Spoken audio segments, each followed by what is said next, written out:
Potential due to an electric dipole, मतलब किसी विद्युत द्विध्रुव के कारण विद्युत विभव निकालना है। किसी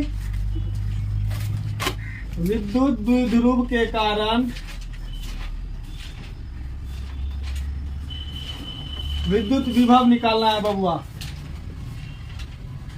विद्युत विभव निकालना है। ये क्वेश्चन जो है आंख बंद करके चल जाइएगा, याद करके आएगा ही आएगा 2024 में एग्जाम में, ये याद रखना है।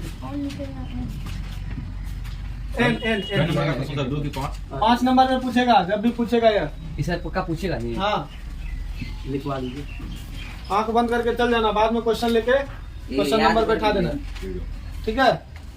चलिए क्वेश्चन नंबर बैठा देंगे। तो मतलब क्वेश्चन आने से पहले आंसर बुकलेट में लिख दीजिएगा 5 नंबर, उसके बाद आपको क्वेश्चन मिलेगा, क्वेश्चन नंबर देख लीजिएगा क्या नंबर में है, उतना नंबर में दीजिएगा, ठीक है। बहुत ही इंपॉर्टेंट क्वेश्चन है, आएगा ही आएगा, लिख लीजिए। यहाँ देखिए, कोई एक विद्युत द्विध्रुव है। विद्युत द्विध्रुव कहने से आप लोगों को पता चलना चाहिए कि विद्युत द्विध्रुव किसको कहते हैं। विद्युत द्विध्रुव किसको कहते हैं? समान परिमाण, आवेश का समान परिमाण हो, लेकिन प्रकृति क्या चीज हो, अलग अलग हो, एक दूसरे से कितनी दूरी पर स्थित हो, 2l की दूरी पर स्थित हो, तो वैसे निकाय को हम लोग क्या कहेंगे? विद्युत द्विध्रुव। तो ये विद्युत द्विध्रुव है, इसकी टोटल लंबाई कितनी है? 2l है।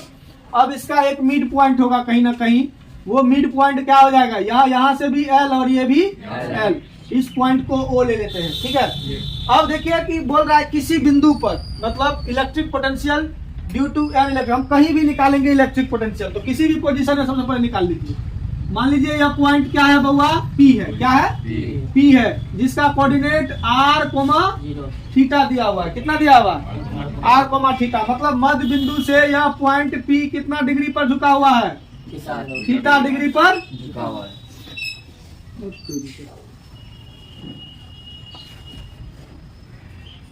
कितना डिग्री पर झुका हुआ है? थीटा डिग्री पर झुका हुआ है। तो ये हो गया आपका थीटा, ठीक है। और इन दोनों के बीच की दूरी कितनी हो गई बबुआ? r हो गई। अब देखिए माइनस क्यू किस पोजीशन पर है? A के पोजीशन पर, और ये B के पोजीशन पर। माइनस क्यू अभी जो है पॉइंट P पर किसके लिए बिहेव करेगा? एक बिंदु आवेश की तरह बिहेव करेगा। और कल हम बिंदु आवेश की तरह जो फॉर्मूला था बिंदु आवेश के लिए, एक पॉजिटिव के लिए बताए थे, एक नेगेटिव के लिए। पॉजिटिव के लिए क्या बताए थे? Q/4πε0 into R। इसके लिए क्या बताए थे? माइनस Q/4πε0 इंटू R, यही बताए थे ना फॉर्मूला। तो यहाँ पर माइनस क्यू के कारण विभव बन रहा होगा और प्लस क्यू के कारण विभव, दोनों के विभव को क्या करेंगे? जोड़ देंगे, तो टोटल विभव पॉइंट P पर नहीं निकल जाएगा कितना होगा। इजली वे में हम सबको जोड़ देते हैं, बस बन गया। तो यहाँ पर क्या हो जाएगा? ये AP और ये BP, ये तो दूरी हो गया इन दोनों के बीच की। अब देखिए, यदि माइनस क्यू बराबर प्लस क्यू बराबर क्या है? यार चार्ज है। चार्ज का हिंदी तो सब जानते हैं क्या होता है? आवेश है, ठीक है। 2l क्या है? द्विध्रुव लंबाई है या कोई दिक्कत नहीं है। और उसके बाद और इसमें बताइए r क्या है? पॉइंट P से मिड पॉइंट के बीच की दूरी। मिड पॉइंट के बीच की क्या है बबुआ? दूरी है थीटा। पॉइंट P किससे? डायपोल लेंथ के बीच का कोण, यही है ना रे? पॉइंट P तथा डायपोल लेंथ के बीच का क्या है? के बीच का कोण हो गया ये, कोई दिक्कत? अब देखिए पॉइंट P पर माइनस क्यू के कारण कितना विभव बनेगा, ये चीज निकालना है। अब पॉइंट P पर माइनस क्यू के कारण विद्युत विभव क्या होगा? पॉइंट P पर माइनस क्यू के कारण विद्युत विभव कितना होगा? VA। ए पॉइंट का कहाँ होगा? VA होगा यहाँ। तो भी ए बराबर क्या होगा, माइनस है ना, चार्ज क्या है माइनस, तो क्या हो जाएगा minus Q upon 4 pi epsilon not. दोनों के बीच की दूरी कितनी है, ए पी है ना, ए पी रे, तो यहाँ क्या लिखेंगे ए पी, इसको इक्वेशन फर्स्ट। फिर पॉइंट पी पर प्लस क्यू के कारण विद्युत विभव क्या होगा बबुआ, वीबी होगा ना, वीबी बराबर क्या होगा q by 4 pi epsilon naught bp होगा ना। इसको इक्वेशन क्या करेंगे बाबू, 2 मान लेंगे। अब पॉइंट पी पर कुल विद्युत विभव कितना होगा, दोनों को जोड़ देंगे। अब पॉइंट पी पर कुल विभव कितना होगा बबुआ, V बराबर v a plus v b, तो वी ए कितना है minus q by 4 pi epsilon naught a p plus q by 4 pi epsilon naught b p. अब बताइए दोनों में कॉमन क्या चीज है, q by 4 pi epsilon naught common है, और माइनस को पीछे और प्लस वाले को आगे, तो क्या हो जाएगा 1 by b p minus 1 by a p. ये हो गया, इसको इक्वेशन थर्ड। अब इसमें फिगर में एपी और बीपी का मान निकाल के रख देंगे। तो अब एपी बीपी निकालने के लिए क्या करना पड़ेगा, एपी और बीपी निकालने के लिए क्या करना है, या समकोण त्रिभुज है नहीं ना, समकोण त्रिभुज, ये दूरी हमको मालूम है, ये दूरी मालूम है, तो ये दूरी हम लोग कैसे निकाल सकते हैं। अगर समकोण त्रिभुज रहता तब आधार बराबर या कर्ण बराबर आधार स्क्वायर गुना कर्ण स्क्वायर, सॉरी प्लस होता है, मतलब आधार का स्क्वायर प्लस लंब का स्क्वायर, ऐसे करके निकाल सकते थे अब तो। लेकिन यहाँ तो समकोण त्रिभुज नहीं है, तो हमको क्या करना पड़ेगा बबुआ, अब इसके लिए हमको फिगर में कुछ डायग्राम करना पड़ेगा। अब यहाँ पर हमको बी पॉइंट से किस पर लंब डालना पड़ेगा, ओपी पर लंब डालना पड़ेगा, और यहाँ से ए से भी इस पर क्या करना पड़ेगा, लंब डालना पड़ेगा। तो ये 90 डिग्री होगा, इस पॉइंट को एम और इस पॉइंट को एन मेजर कर लेंगे, कोई दिक्कत। और ये थीटा है तो ये भी कितना हो जाएगा थीटा, किसकी वजह से, शीर्षाभिमुख कोण के वजह से होगा रे, वर्टिकली अपोजिट एंगल, मतलब शीर्षाभिमुख कोण के वजह से, ये थीटा है तो ये भी थीटा हो जाएगा। चलिए अब हम एपी और बीपी का वैल्यू निकाल करके इसमें पुट करेंगे। तो यहाँ देखिए दिख रहा है आपको, कहाँ तक पूरे नीचे तक। अब देखिए, अब यदि डायपोल क्या हो, डायपोल काफी छोटा हो, हम लोग काफी छोटे के लिए निकालते हैं, क्या निकालते हैं, अगर यदि यह डायपोल काफी छोटा हो जाएगा तो यह पॉइंट किस पॉइंट पर चले आएगा, ओ पॉइंट पर, कौन सा एम पॉइंट चले आएगा, तब बीपी किसके बराबर हो जाएगा, ओपी नहीं एमपी के बराबर, किसके बराबर हो जाएगा, एमपी के बराबर हो जाएगा। मतलब कहने का अर्थ बीपी लगभग बराबर हो जाएगा एमपी के। तो एमपी को बीपी को क्या लिख सकते हैं, ओपी में से किसको घटा देंगे, ओ एम को घटा देंगे, तो घटा दीजिए ओपी माइनस ओ एम। तो ओ एम हमको मालूम तो है नहीं, ओपी हमको मालूम है आर, लेकिन ओ एम हमको मालूम है नहीं है, तो हम लोग अब त्रिभुज में चले, समकोण त्रिभुज तो है ही, उसमें साइन कॉस निकाल करके हम बना सकते हैं। अब लिखिए, अब त्रिभुज किसमें, अब त्रिभुज ओ एम बी में, ओ एम बी में कौन सा हमको दूरी चाहिए, ओ एम ना, इसके लिए हम लोग कॉस थीटा लेके निकाल सकते हैं। हाँ, तो कॉस थीटा बराबर क्या होता है बउआ, आधार बटा कर्ण, तो इसके लिए आधार क्या हो जाएगा, ओ एम, और कर्ण क्या हो जाएगा, o m by o b, दिख रहा है। तो यहाँ पर देखिए ओ बी, इसके अब ऊपर नहीं लेते हैं। अब यहाँ देखिए क्या होगा,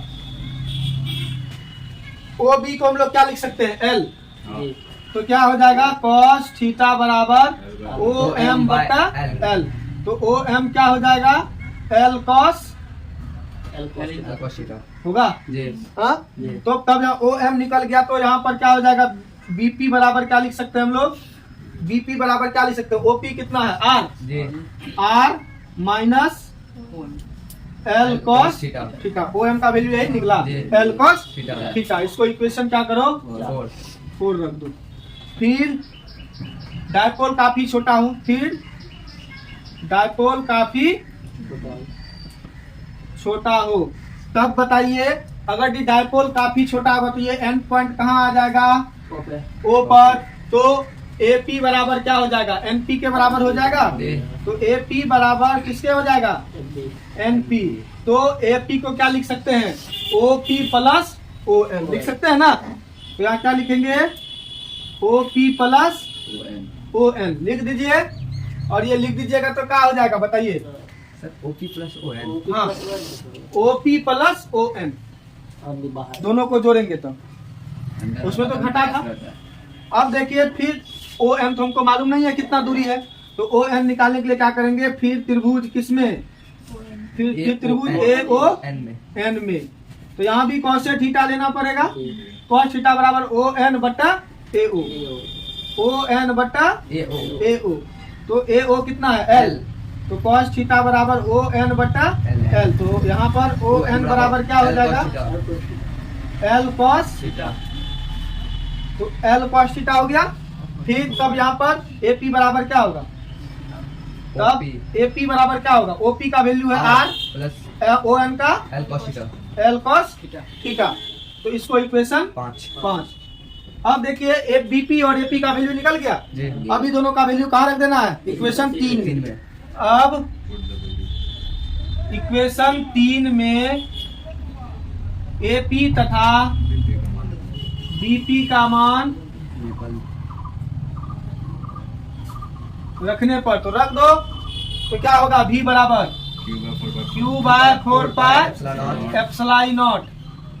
BP कितना है, 1 बट्टा R minus L cos theta, minus है ना रे। AP कितना है, 1 बट्टा R plus L cos theta. उतारिए जल्दी से, और इसका जितना जल्दी हो सकता है आप लोग स्क्रीनशॉट ले लीजिए, ले लिए होंगे। तो अब हम आगे बढ़ते हैं, इक्वेशन इसको देखते हैं आगे, ठीक है। नीचे वाला छोड़ दीजिएगा। तो आगे देखते हैं, नीचे रहने दीजिए सर। देखिए यहाँ पर क्या है, V बराबर यही ना है इक्वेशन। तो यहाँ से हम आगे सॉल्व करते हैं। तो यहाँ पर V बराबर क्या होगा, ये दोनों का एलसीएम लेना पड़ेगा, भिन्न का घटाव है। तो एलसीएम लेंगे तो Q by 4 pi epsilon naught, ये हो गया। एलसीएम लीजिए तो क्या होगा, R plus R minus L cos theta into R plus L cos theta. तो यहाँ पर ऊपर में माइनस माइनस वाला कट गया, क्या बचा, प्लस वाला। तो क्या होगा, L plus cos theta, R plus L cos theta, R plus L cos theta. अब यहाँ माइनस होगा, यहाँ क्या बचा, प्लस वाला कट गया तो क्या बचा, R minus L cos theta, ये हो गया। अब ये माइनस से गुना कीजिए इसमें, तो V बराबर क्या हो जाएगा, Q बटा 4 पाई एप्सिलॉन नॉट, ये हो जाएगा R plus L cos theta minus plus minus R minus minus plus L cos theta. अब देखिए A plus B into A minus B, यही ना, ये किसका फॉर्मूला होता है, A plus A minus B into A plus A square minus B square. तो ये क्या हो जाएगा, R square minus L square cos square theta होगा ना, ये हो गया। तो एगो माइनस में एगो प्लस में एगो कट गया, तो यहाँ पर V बराबर क्या बचा, Q into 2L cos theta, 2L cos theta हुआ बट्टा 4 pi epsilon not R square minus L square cos square theta, ये हो गया। अब देखिए Q इंटू 2L बराबर क्या निकलता है, P, विद्युत द्विध्रुव आघूर्ण होता है ना। तो यहाँ पर V बराबर क्या लिखेंगे, P cos थीटा बट्टा 4 pi epsilon not R square minus L square cos square theta. यहाँ लिखेंगे चूंकि P बराबर Q इंटू 2L, कहाँ से आया ये P, Q इंटू 2L के जगह पे क्या लिख दिया हम लोग, P लिख दिए, ठीक है। अब देखिए यदि L से काफी बड़ा हो कौन, R, तब L square cos square theta को हम लोग क्या कर देते हैं, नेगलेक्ट कर देते हैं, 0 ले लेते हैं, ठीक है, क्योंकि L 0 लगभग 0 के बराबर हो जाता है। तो ये जब 0 हो जाएगा तो क्या बचेगा, V का फॉर्मूला, V बराबर बचेगा P cos थीटा बट्टा 4 pi epsilon not R square, यही बचेगा। L square cos square theta क्या हो जाएगा 0। जीरो। अब देखिए ये किसी भी पोजीशन के लिए हो गया, क्योंकि पोजीशन क्या लिए है आर कोमा थीटा। अब यदि यही देखते हैं एनालिसिस इसका, यदि थीटा बराबर 0 डिग्री, अगर थीटा बराबर 0 डिग्री लेंगे तो ये पॉइंट पी का, ये थीटा का वैल्यू 0 होगा, तो ये पॉइंट पी कहाँ चले आएगा इस जगह पर, और यह किसको इंडिकेट करेगा एक्सियल पोजीशन को इंडिकेट करेगा ना, अक्षीय स्थिति को। इस स्थिति में पॉइंट कहाँ होगा, अक्षीय स्थिति में होगा। इस स्थिति में पॉइंट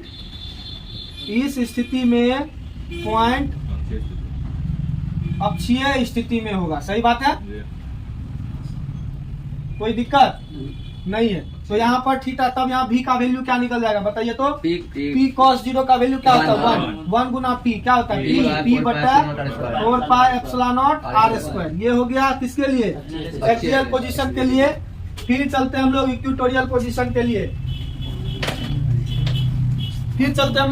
यदि थीटा बराबर क्या ले लें 90 डिग्री, यहाँ देखिए यदि थीटा बराबर क्या ले लें 90 डिग्री, तब पॉइंट कहाँ होगा, तब पॉइंट निरक्षीय स्थिति में होगा, सही बात है, निरक्षीय स्थिति में होगा। तो cos 90 का वैल्यू क्या होता है 0, तो जब v बराबर 0, तो यहाँ पर p cos यहाँ 0 से गुना करेंगे तो सब टर्म क्या बन जाएगा 0, तो v का वैल्यू क्या निकल जाएगा 0, क्योंकि v का बराबर क्यों होगा 0, यहाँ भी लॉजिक समझ लीजिए 0 क्यों होगा, ये पॉइंट मिड पॉइंट पर आएगा, a से p का भी बीच की दूरी और b से p के भी बीच का दूरी क्या हो जाएगा बराबर हो जाएगा।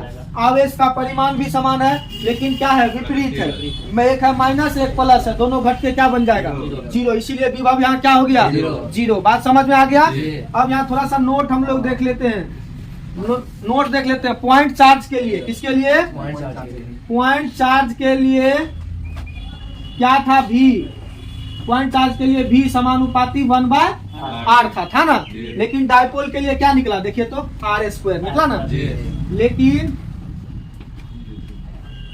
डायपोल के लिए